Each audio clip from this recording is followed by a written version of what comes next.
What a difference a year makes for USC at the quarterback position. It means that JT Daniels, once the future, the franchise, the face of the franchise, the kid who left high school early to take over the program and be handed the job and winning the job as a true freshman, now gives way to Keaton Slovis, who nobody knew his name outside of hardcore USC football fans this time last August, and now he's coming off a 30-touchdown season.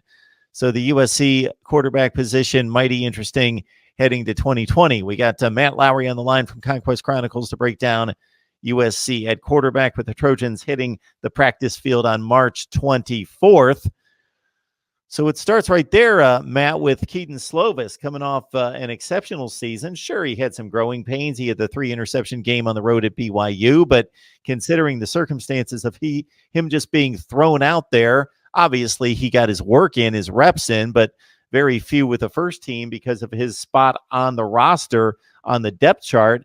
And he pulls through with 72% completion percentage, 3,500 yards, 30 TDs against those 9 picks.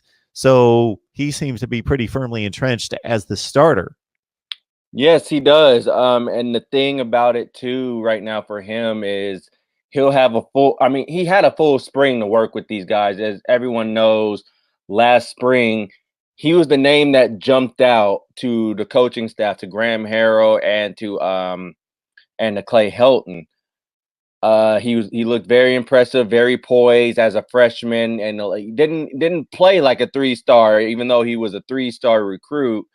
But coming into the season, was thrown into the fire for an injured JT Daniels, and from there, I guess everything wrote itself. Everything spoke for itself. How the way he's played. You mentioned it, Mark. The passing, the passing stats that he's had, 30 touchdowns, 9 interceptions, and he got better as the season went. It wasn't like he stayed dormant or anything. He got better as the season went, and he spread the ball around very well. He fit the air raid offense very, very well, to the point now where everyone's looking at it and it's like, this is our guy. This is the guy now. Quarterbacks are sometimes measured by 300-yard passing games. Keaton Slovis had 4 400-yard passing games plus a 515 outing against UCLA and 4 touchdowns, and really had a really good game against one of the better defenses in the nation in Iowa in the bowl game. Unfortunately, the Hawkeyes just grinded that thing out on offense in the second half, and he didn't get his hands on the ball as much as he needed to keep them in the ball game, and obviously was injured then at some point in the ball game, and that really unraveled what was a competitive game. But he should be good to go, and he's okay, correct? Yes, it was. I think it was nothing more than just a sprain. It wasn't anything that I had to have surgery for or anything. They took him out because A, he wasn't able to return, and B, although it's a bowl game, you really don't want to risk his long-term health. But other than that, outside of that, nothing. It was nothing severe. He'll be able to practice in the spring. He'll be good to go for spring ball. So I mentioned JT Daniels off the top, certainly a highly decorated quarterback coming out of high school, and much was made of his preparation to gain the starting job in 2018, as he did coming out of high school. He could have been playing high school football for another year. Instead, he's quarterbacking at USC during a difficult season, but still taking his knocks and being able to come back from it. So now he suddenly finds himself in a place where he's trying to put himself in position to battle for a job. And of course, you're only one play away from possibly getting into the game. But after 14 touchdowns and 10 interceptions in 2018, only threw 34 passes last year. So JT Daniels, as we talked about before we started to record, not even going to be able to give it a go this spring. Yeah, he's still recovering from ACL and meniscus surgery. He won't be competing at spring. I know a lot of people are talking about, well, we got a quarterback battle in the spring, and he's not going to be able to even give it a go in the spring.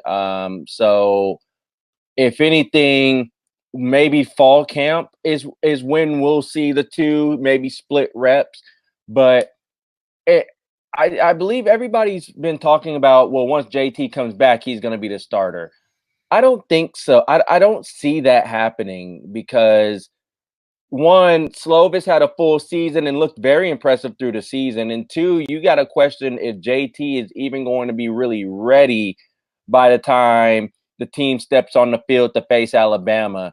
I mean, yeah, they'll see what goes on in the fall, but they're not going to really rush JT back unless he looks really ready and unless he outperforms Keaton Slovis. Other than that, really for Slovis, this is his opportunity to just improve and grow with the unit that he's going to have. This is an opportunity for him to just improve. He don't have to look over his shoulder. I know he's going to have two quarterbacks as of now. That's going to be, how can I put it? That's going to be quote unquote competing. But if we know anything about Clay Helton, he don't use spring football as competitions or anything, although he says he really uses it as time to develop and to get better and to correct. So I think that's really what we're going to see with Slovis, is just to see how he gets better and how he grows as a player with without having to really look over his shoulder per se. Matt Fink in late September, of course, was the quarterback who came off the deck against Utah and was able to save that game against the best team in the division, which gave USC at the moment the control of the Pac-12 South. 21 of 30, 351 yards, 3 touchdowns against the Utes defense that was arguably the best in the Pac-12. But obviously the rest of his season up and down, lightly regarded, had a 3-interception game against Washington. He's not necessarily going to be able to be a serious candidate for the starting job. And Matt Fink might be a guy that's looking elsewhere. Maybe he goes to a group of 5 school and becomes a starting quarterback.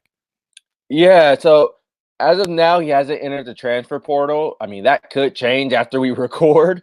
But he hasn't entered the transfer portal from what I can take a crack at. Probably he'll wait to see what his position is come he'll see what his position is come after spring ball, and if something comes up after spring ball where he's not in the position where he hopes to be, then maybe he'll look to transfer, because after that time he'll be a grad transfer. He can play right away. He can slide in at fall camp and start somewhere, as you mentioned. But another name that also has come up as of recent is the Vanderbilt grad transfer Mo Hassan, who just transferred in the USC from Vanderbilt. Don't know how much of a serious threat you would be. I haven't really seen him play. Don't really know much on him, to be honest with you. But he recently transferred in, so it helps quarterback threat, but it helps quarterback depth for the Trojans.